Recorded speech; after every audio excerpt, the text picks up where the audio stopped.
I'm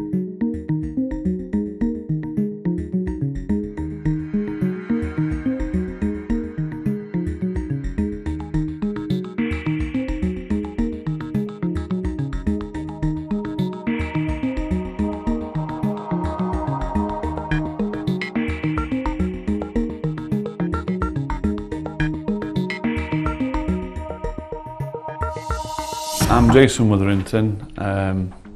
I'm 42-year-old and I work for John Jones, working alongside BALFOUR BEATTY on the A46 project. I drive a 360 excavator, 37 tonnes. I've been driving machines for 23 years, dozers, dumpers, wheeled excavators. On Saturday 5th of February, we was at work as normal. We first get a briefing off as a supervisor, whose name's Joe, and the first job we was going to do that day was there was a road closure on to move some sheet piles from the side of the road. We moved the sheet piles, which took half an hour, 45 minutes. And then we started work on the other end of the culvert. My banksman is called Dan. First time I'd actually worked with Dan, so close like, and we'd finished really what we had to do that day. The boss, his name's Neil, he pulled up in his Land Rover and he was talking to Joe, and I got out of the machine to talk to Dan. And we was talking about his family, just really getting to know each other as work colleagues.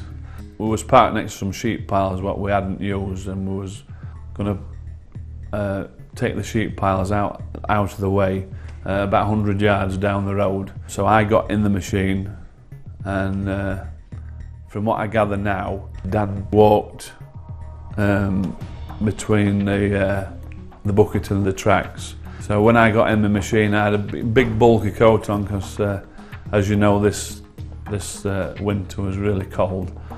Unbeknown to me, the left-hand lever, as I turned around to sit down, had gone under my coat. And I pulled the safety, the dead man on to move the machine. And obviously to wait for Dan to get out of the way as well, and the machine just kicked into action because when I pulled the safety lever on, the lever was still under my coat. And I didn't know what was happening until I heard someone shout, and I got released the lever from under my coat and then moved the bucket out of the way, and because Dan had got caught between the bucket and the track. All this sounds like it's a long time, but it was a split second. It was almost instant. I got out of the machine, and there was blood pouring out of Dan's leg.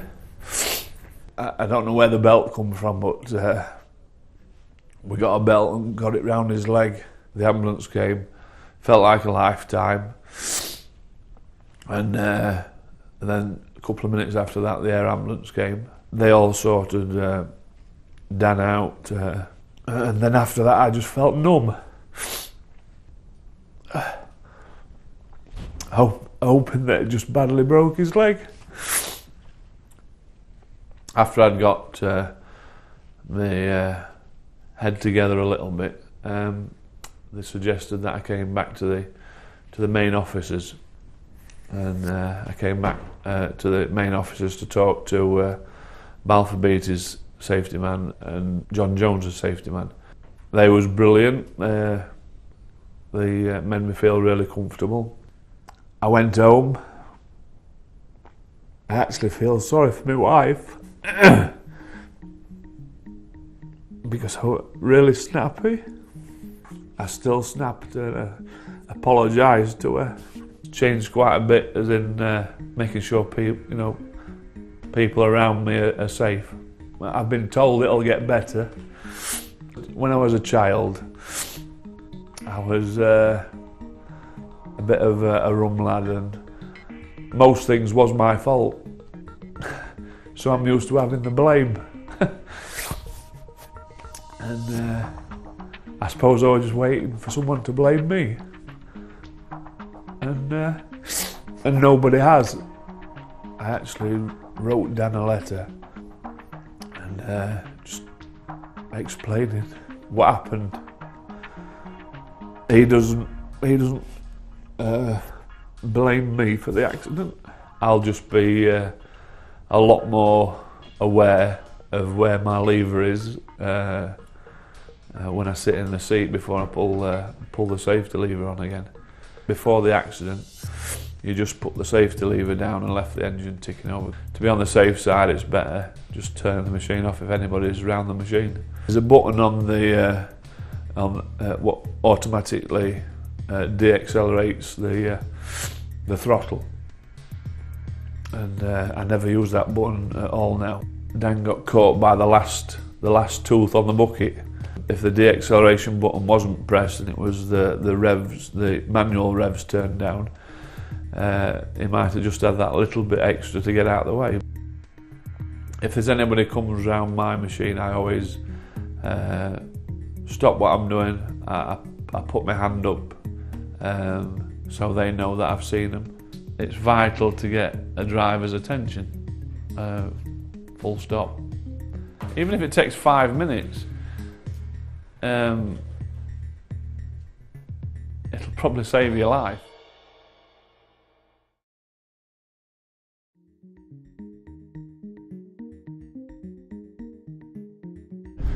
Use the designated route into the cab. Always keeping 3 points of contact. It's best that no loose or bulgy clothing be worn.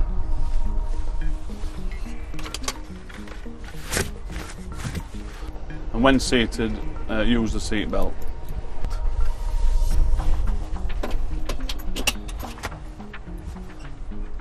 And check that the levers are in a neutral position.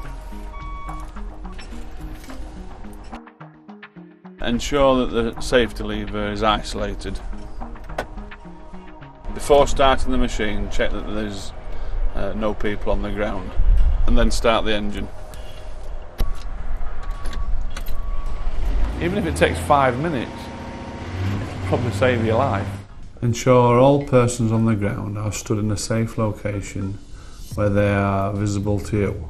This requires positive confirmation of their position, not them simply being out of the path of the machine. If idling or another item of plant or vehicle wishes to pass by, place the bucket on the ground and apply the safety lever. If somebody wants to approach the machine, you put the bucket on the ground and switch off the engine. The bucket or other attachment connected to the hydraulics must be grounded on leaving the cab. If leaving the cab, switch off the engine. Keys must be removed if the driver leaves a machine and is not close enough to prevent unauthorised use. Even if it takes 5 minutes, it'll probably save your life. If working with plant, stand in a recommended safe position. Stand only where the driver can see you or in an acknowledged position of safety. If visiting a work area, park a safe distance away from the plant. 30 metres is recommended. Before entering the plant work area, gain eye contact with the plant and vehicle marshal. Do not enter the area until you are signalled that it is safe to do so. If you need to approach the cab, ensure the bucket is on the ground and the engine is switched off. If you need to drive past the plant, stop a safe distance away, gain eye contact and wait for a signal that it is safe to proceed. The bucket must be grounded before you pass. Even if it takes 5 minutes, it'll probably save your life.